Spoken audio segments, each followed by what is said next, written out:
Don't expect a deal for Jaylen Johnson to get done quickly now that the Chicago Bears placed the franchise tag on their star cornerback. But with the franchise tag deadline coming and going, now the Bears have a clearer picture of who's actually going to hit free agency next week. You are Locked On Bears, your daily Chicago Bears podcast. Part of the Locked On Podcast Network, your team every day.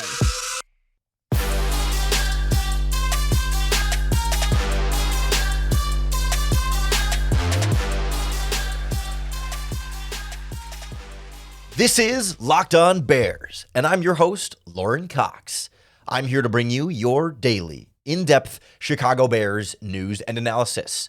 You can follow me on Twitter at CoxSports1, and you can follow Locked On Bears on all of your favorite social media platforms, including the Locked On Bears YouTube channel, where you can keep up with all of our video podcasts as well. Thanks for making Locked On Bears your first listen today. We're part of the Locked On Podcast Network, your team every day. Today's episode is brought to you by FanDuel Sportsbook. Make every moment more. Right now, new customers get $150 in bonus bets with any winning $5 bet. Visit FanDuel.com/lockedon to get started.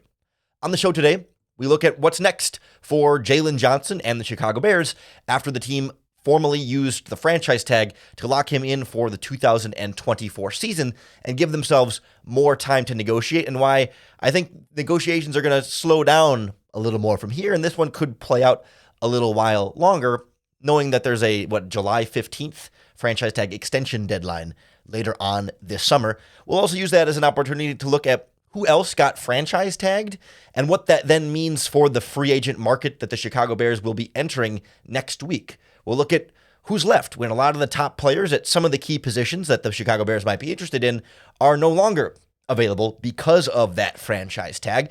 And then we'll wrap up with the trade the Chicago Bears made. Not the big one we've been waiting for, but a 5th-round pick to the Buffalo Bills for offensive lineman Ryan Bates. Feels like a little bit of an overspend, but one of these that Ryan Poles evidently felt pretty strong about. But we got to start with Jaylon Johnson because that was the big news on Tuesday. Ahead of the franchise tag deadline coming and going, the Bears indeed used the franchise tag on Jaylon Johnson, more or less as we expected. Ryan Poles at the Combine expressed an interest in trying to get a deal done and not have to use the franchise tag, but he knew all along the franchise tag was in their back pocket. And realistically, I think we all knew the Bears weren't going to let Jaylon Johnson actually hit unrestricted free agency. It was always just going to be a matter of, do they sign him to a long-term extension or do they have to use the franchise tag on him? They weren't able to get to that long-term agreement ahead of the afternoon deadline on Tuesday, and so the franchise tag comes as expected. You would think that given how much negotiation there has been in the lead up to this franchise tag use, that they might be kind of close or relatively close. We don't know exactly how close that might be. And so maybe now that the tag is on there, they can kind of keep those negotiations going with sort of the safety net, knowing, hey, you're here, we want you here. See, here's the tag, you're coming back no matter what, so let's get a deal done. But I can also see from Jaylen Johnson's perspective, now that he has the franchise tag on him, what is his incentive or motivation to get a deal done sooner rather than later? Obviously, he's got incentive to get a long-term contract done at some point. But whether that long-term contract happens March 10th or July 10th, as long as it's before that long-term contract extension deadline, is there much motivation for Jaylen Johnson to get a deal done sooner than that? With the franchise tag, he gets $19.8 million guaranteed no matter what. And then obviously if you sign an extension, you can sort of move off of that and get your next deal starting this season as well. But he's getting basically $20 million either way. And so whether he gets that new extension in March or in July, I don't know that it makes a big difference to him. The only factor that kind of moves from here is what happens at the cornerback market. And does he look around and say, all right, let's see what teams are willing to pay the other cornerbacks that hit free agency, plus the other cornerbacks on other teams that might be willing to sign them to long-term contract extensions this offseason so that they don't hit free agency next year. And Jaylen Johnson can then wait and look at that and then come to the Bears and say, okay, here's what those guys got. now this is what I want based on where the market has moved now, up to until that point. Whereas if he signs the long-term contract extension today, he doesn't then get to see where the cornerback market potentially moves between now and then. And the longer you wait, potentially that means the more new contracts will be signed and the more that market will shift. Presumably, if you're Jaylen Johnson, you're betting that it would shift up and would increase the value of your deal. I suppose for some reason, teams could decide not to sign cornerbacks to big money and move that money down. But I think especially you got to keep an eye on L'Jarius Sneed of the Kansas City Chiefs. The Chiefs did ultimately end up kind of keeping him around with the idea of potentially trading him this offseason. They're working on a long-term contract extension, but they used the non-exclusive franchise tag, which is the same one that the Bears gave Jaylon Johnson. So he's around. He's not going anywhere yet, but they have said they are open to L'Jarius Sneed being traded. And then if he gets traded, he's going to sign another contract. So I think Sneed and Jaylon Johnson are both looking at this cornerback market, and whoever signs first may end up getting less money than the other guy. Because if L'Jarius Sneed gets a big contract, Jaylon Johnson will say, well, pay me more than that.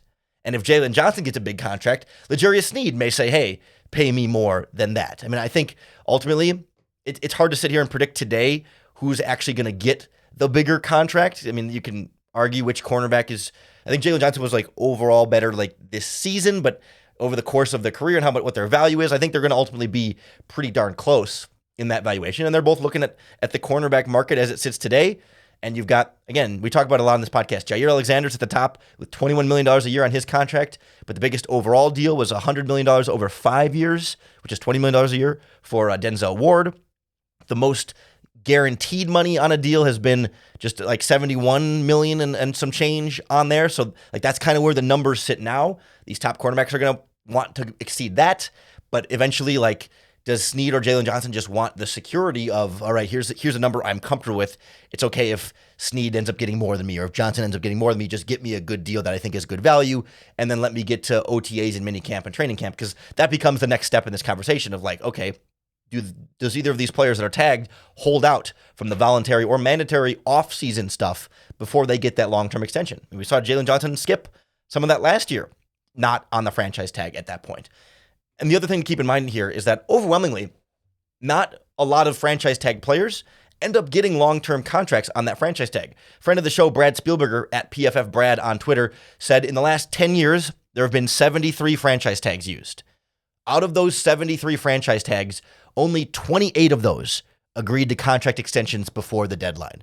So just under 40% of franchise tagged players get that deal done in the offseason immediately, where they got franchise tagged. Doesn't mean that that doesn't include players who play that season on the franchise tag and then get a new deal the following offseason. But in the same offseason that they get tagged, less than 40% of tagged players end up getting those long-term contracts. And so that's where it's no guarantee that the Bears and Jaylon Johnson will get something done this offseason. He could play this season out on the franchise tag, and we do this whole negotiation over again next year. And Jaylon Johnson can't be too upset collecting $19.8 million, but obviously he should prefer a long-term deal that's going to pay him even more money than that over the course of 4 or 5 seasons. So we'll see where that negotiation goes, but I'm not expecting a resolution there anytime immediately soon, maybe into the spring and into the summer a little bit more, but possibly even next offseason at the latest. But what it does do is set the stage for the Bears looking at free agency.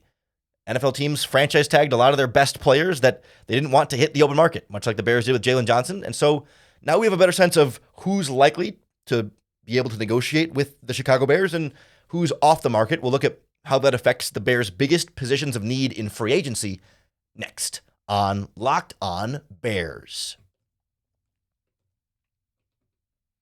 This episode of Locked On Bears is brought to you by our friends at FanDuel Sportsbook, America's #1 sportsbook. Right now is a great time to get started on FanDuel because new customers get $150 in bonus bets with any winning $5 bet. That's betting on anything. $5, you win your bet. Not only do you get your winnings from that $5 bet, but then they're going to add $150 bonus into your account that you can use to bet on anything, all your favorite sports, including football. futures odds for next season, NFL draft prop bets, and then, of course, NBA, college basketball, hockey, soccer, tennis, boxing. I mean, you name it, they've got it all at FanDuel, all in an app that's safe, secure, and super easy to use. So, to claim your $150 in bonus bets, visit FanDuel.com/LockedOn. FanDuel, official sportsbook partner of the NBA and NFL. Some of the top guys that may have been on your Chicago Bears free agent wish list won't hit free agency after all. As the franchise tag deadline came and went, some really quality players where the Bears would like to spend potentially in free agency were taken off the board as expected. We talked about this a little bit, was it, I guess 2 weeks ago on the podcast. Last week was all combine stuff, kind of all blends together for me right now. But we talked about this, that oftentimes the really good players don't end up ultimately making it to free agency. There's always a couple of exceptions here and there, but generally some of the top young ascending talents at their respective positions usually get either franchise tagged or sign long-term contract extensions. And that's the other caveat here, is that as we look at other free agents that are available right now, between now and next Wednesday, they could re-sign with their own team, and the Bears would still not have the ability to negotiate with them then. Like, there's still time for players that weren't franchise tagged to still re-sign with their own teams. I would imagine most of these teams have been focused on negotiating with the guys that they were planning on franchise tagging. And that, like, priority number one for the Bears has been, let's get Jaylen Johnson done if we can, and if we can't, we'll franchise tag him. And now we can turn to some of our other own players here. Not that they have been ignoring their own players, but like the focus has been the guy we're trying to avoid the franchise tag from. And that's been true for a lot of teams looking at guys that they ended up having to franchise tag. So when you look across the board at the franchise tag deadline day, there were 8 players that received the actual franchise tag, and then 1 player received the transition tag, which essentially is the same thing, but it gives teams the ability to negotiate, and it's almost like a restricted free agent. And that was the New England Patriots safety Kyle Duggar got the non-exclusive, or the transition tag, slightly different, but has the same functional effect. So he takes one of the top safeties off the board, and Tampa Bay Buccaneers franchise tagged Antoine Winfield Jr. So really 2 of the top safeties taken off of the board in the franchise tag. We already knew that one of the top wide receivers was off the board in the tag, and T. Higgins from the Bengals, but also Michael Pittman from the Indianapolis Colts got the tag as expected, and 2 of the top edge rushers. Not surprises, but you hoped Josh Allen of the Buffalo Bills might hit free agency, or Brian Burns of the Carolina Panthers, but both guys got the franchise tag as probably the 2 top edge rushers you were looking at hitting the open market. And then we mentioned cornerback L'Jarius Sneed from the Chiefs, and then defensive tackle Justin Madubuike from the Baltimore Ravens. I don't know that I was all over that one. I thought he might have a chance to hit the open market, but ultimately the Ravens wanted to tag him and make sure he comes back. So all of a sudden, you're chopping off some of the top young names at a lot of the Bears' key positions that you'd like to address this offseason. Now, at the same time, we saw some other players released for salary cap reasons, including 2 safeties from the Seattle Seahawks, Jamal Adams and Quandre Diggs. You saw a number of tight ends become available. Will Dissly from the Seahawks with the Shane Waldron connection.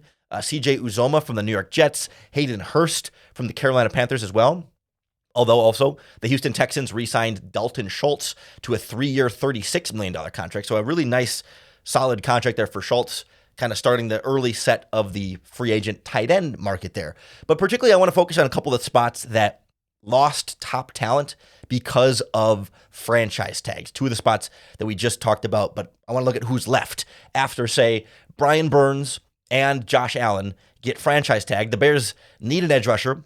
Just signed Montez Sweat to a big deal, but need another complimentary edge rusher on the other side of him. And fortunately, even without Burns and Allen on the market, there's still guys to like. Like, Burns and Allen were the top young guys that you would really pay top dollar for. But like, for example, Danielle Hunter, not franchise tagged from the Minnesota Vikings, could still re-sign with the Vikings, but they're kind of waiting on the Kirk Cousins decision first there. Like, I don't think they can afford Hunter and Kirk Cousins, but if they go cheaper at quarterback, then they can re-sign Danielle Hunter, so we'll see how that ends up going. But then, Chase Young from the 49ers is set to hit free agency. Jonathan Greenard from Houston Texans is maybe not a household name, but definitely one of these young ascending pass rushers who had a really big season. But if you didn't really watch much Houston Texans football outside of C.J. Stroud last season, Jonathan Greenard's not a name that necessarily jumps right ahead to the top of your brain.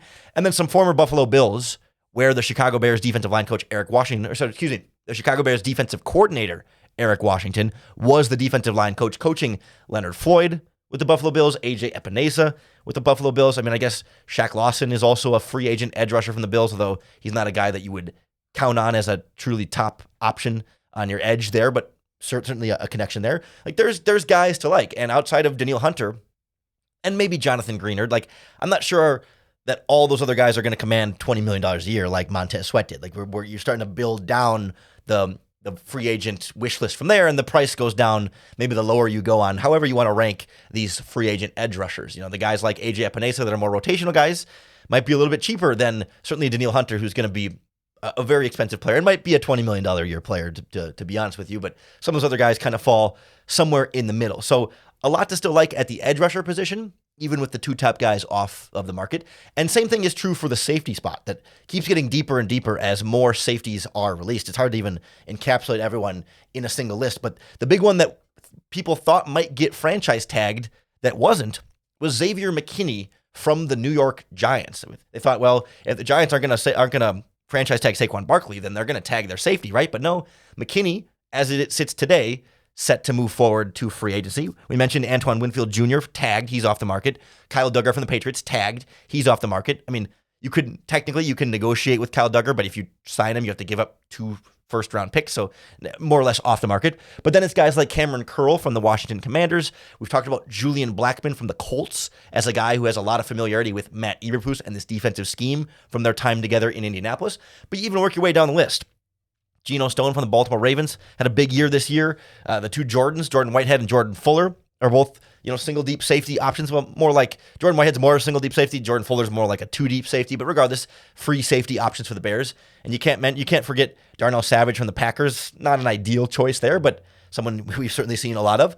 And every Buffalo Bills defensive free agent belongs on every Bears free agent list. Micah Hyde, he's like 33 or 34 now, so he's an aging veteran for sure, but played with Eric Washington in Buffalo. Somebody you at least got to include on this list. It wouldn't surprise me if the Bears address safety in multiple ways this offseason with a free agent and a draft pick. Now, whether it's a high-priced free agent to be your starter and then a late-round draft pick to develop, or vice versa, a middle-of-the-road free agent but then an early draft pick to be a starter. One way or another, I think the Bears could use some extra depth at safety and not necessarily just purely relying on Elijah Hicks. But that's where you're starting to see, even though a couple of the guys were cropped off the top of the free agent list, you're still able to find some pretty good options there as well. Only one defensive tackle taken off the board as well. And the Bears weren't really necessarily in on the T. Higgins, Michael Pittman level of wide receiver in free agency anyway. Mike Evans was a fun name for a little while, but he was never going to leave Tampa. The ownership there adores Mike Evans and gave him a really good deal. So I think the Bears are still sitting all right at a lot of these positions, despite the franchise tags coming. Like we talked about this last week, right? We're warning you. The best names are going to be gone, but you can still find guys you like. And as a bonus, they're not going to cost as much. Maybe they're not going to be as great as those guys that got tagged, but you're not going to have to spend as much. And maybe it's a safer free agent play to go with the slightly lesser expensive safety or the slightly lesser expensive edge rusher than what a Josh Allen or a Brian Burns or Antoine Winfield or whoever would have cost you on the open market. Didn't see any centers franchise tagged. That was going to be a big priority for the Bears this offseason. But Ryan Poles, beat the franchise tag deadline and went out and acquired a center/interior offensive lineman via trade. You don't get too many of these at this stage of the offseason, but the Bears trading for Ryan Bates from the Buffalo Bills. You may remember that name from a couple of off seasons ago. We'll take a closer look at this move and how he plays into their offseason plan on the offensive line next on Locked On Bears. This episode of Locked On Bears is brought to you by our friends at eBay Motors. Passion, drive, and patience. What brings home the winning trophy is also what keeps your ride or die alive. eBay Motors has everything you need to maintain your vehicle and level it up to peak performance. From superchargers, roof racks, exhaust kits, LED headlights, and more, whether you're into speed, power, or style, eBay Motors has you covered. With over 122 million parts for your vehicle, you'll always find exactly what you need for. And with eBay's Guaranteed Fit, your part is guaranteed to fit every time or your money back. Because with eBay Motors, you're burning rubber, not cash. With all the parts you need at the prices that you want, it's easy to turn your car into the MVP and bring home that win. Keep your ride or die alive at ebaymotors.com. Eligible items only, exclusions apply. eBay Guaranteed Fit applies only to U.S. customers.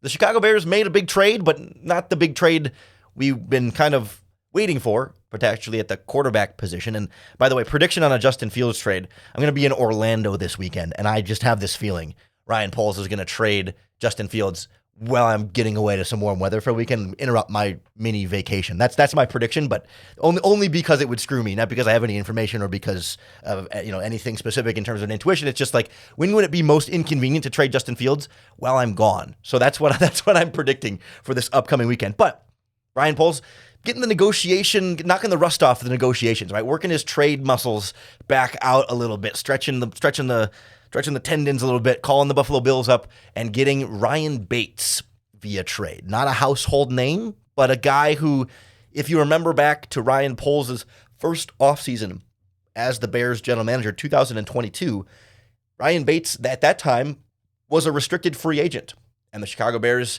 signed Ryan Bates to an offer sheet that the Buffalo Bills ultimately ended up matching and retaining him, and so they were unable to bring in Ryan Bates at that time. Ryan Poles instead, 2 years later, goes out and gives up a 5th-round pick to the Buffalo Bills for Bates. And it's important to note that Ryan Bates was a backup for the Buffalo Bills this season. He was not a starter on their offensive line. He did play in, I think, one or two games filling in at center, and has played center, right guard, and a little bit of left guard. And I think he even played a snap or two at tackle before. But he's an interior offensive lineman in his career, but played most of his snaps at right guard. He has played center, and the idea being that the Bears, I'm assuming, wanted to sign him to play center a couple of years ago when they wanted him. And so it has everyone saying, okay, like, is this Ryan Poles' plan at the center position then? Like, the Bears need a center. They just traded for a center. Is he your week 1 starting center? And the answer is not definitively no, but I really don't think it will be. So he played 35 snaps this season across 6 games. So he played no more than 10 snaps in any game, filling in as a backup. Last year, 2022, he started almost every game at right guard, but did start 2 games at center and played every snap in those games. And then previously in his career, he's played left guard, center, even had a couple of snaps as like a tight end, like an extra offensive lineman in there, has played some center as well, but never been like a lockdown every year kind of guy that they end up relying on at center. More like a swing center, like the swing tackle, but on the interior. That's what he's been for other teams. And I would imagine at this stage, that's what he's going to be for the Chicago Bears. I think Ryan Poles looks at this and says, okay, we need a backup center. That's true. The only center under contract prior to this was the 6th-round pick, Doug Kramer. So now you've got Ryan Bates firmly as a backup center that you feel like if he has to get in there, he can play. He can also be your top backup guard, because we've seen both Tevin Jenkins and Nate Davis miss time in multiple stretches in multiple seasons. Neither one of those guys has been able to consistently play a full 17-game season for the Bears, and so Ryan Bates can plug into either of those spots. And you feel like, if worst case scenario throughout this offseason, say you strike out in the other free agent centers, and then you got the draft a center in the 3rd round or whatever, you've got Bates as the veteran there, where if you go with a rookie center, he's a veteran to not only mentor that rookie center, but also if you need Bates to start week 1. Could he? Yeah. I mean, is that ideal? No. You want your offensive line to be better. Like, to me, Ryan Bates is what Lucas Patrick was supposed to be. Not the guy that you want to rely on as a 17-game starter, but if he's your top backup on the interior, that's pretty good. You feel like that's good veteran depth there. Separate from that then, is that worth a 5th-round pick in March? I mean, 5th-round picks are late. They don't usually pan out into great players, but we have seen them become a Braxton Jones.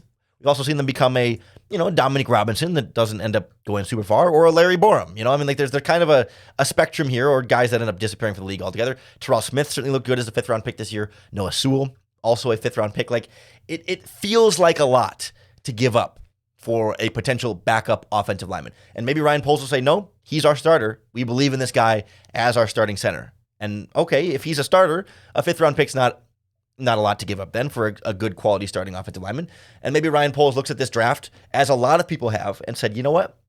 This year's NFL draft is not very deep overall. There are really good players through the first 100 or 150 picks. But at the bottom of this draft is weak. That's the overwhelming perception. You heard it a lot at Indy at the Combine. Like, the difference between a guy you pick at the end of the 7th round and the middle of the 5th round might not be all that different. I mean, there's still a difference, but like, it's not like you're going to see super, super great players, at least perception-wise. So maybe Ryan Poles looks at this draft and says, you know what? Late round picks this year specifically don't look all that valuable to me. I can get guys as undrafted free agents that I don't see as all that different from guys getting drafted in the 6th round. So what's a 5th round pick to get a veteran that I really, really wanted 2 years ago and seems to really believe in? It sounds like the offensive line coach, Chris Morgan, also really likes Ryan Bates. And so at some point, like, do they deserve the benefit of the doubt? Say, all right, like, this is your guy. You gave up a 5th round pick for him. Go for it. Like, I struggle because we saw the Dan Feeney trade not really produce a great offensive lineman for the Bears via trade, albeit like that was a little bit more of a end of training camp, like we got to get another body in here, like a little bit more desperation as opposed to like Ryan Bates being a guy that they really like and are putting their stamp on. The Dan Feeney trade was a 6th round pick, notably. Ryan Bates, a 5th round pick. So investing more in the Ryan Bates trade there.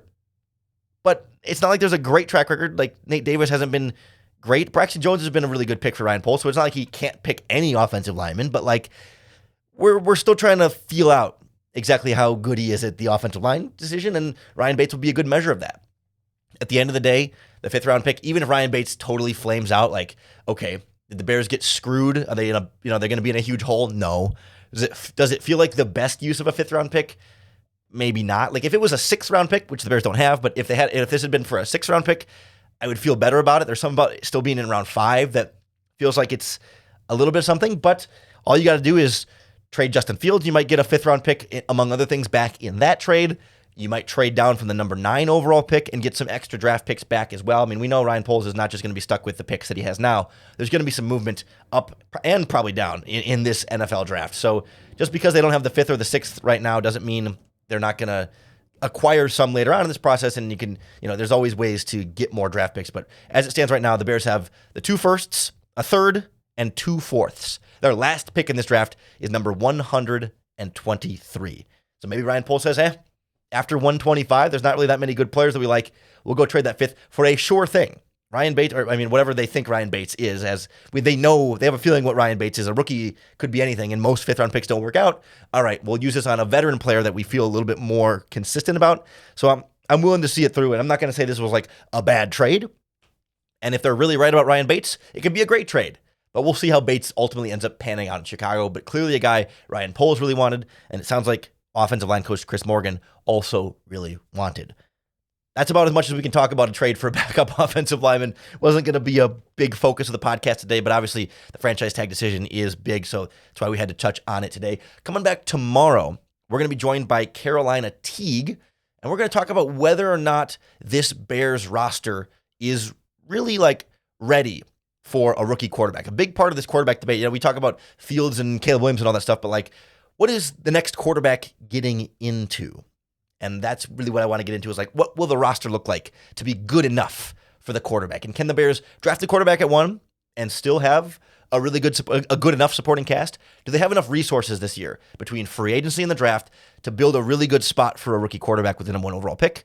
Or will Caleb Williams presumably be coming into a situation that's less than ideal? Like, how close to that ideal landing spot for rookie quarterback can the Chicago Bears get? That's going to be tomorrow's podcast. And I can promise you right now, I'm pretty sure Carolina and I are going to disagree because we had this conversation off air at the NFL Scouting Combine at the JW Marriott bar one of the nights in Indy. And so we want to do it on the podcast where we disagree quite a bit. And we don't usually disagree a lot with guests on this podcast. Usually I'm a pretty agreeable guy, but I think we're going to spar a little bit, and it should be fun. So coming back for that tomorrow, make sure you hit that subscribe button on YouTube or wherever you listen to podcasts. That's going to be the best way to keep up with all of our daily, in-depth Chicago Bears news and analysis.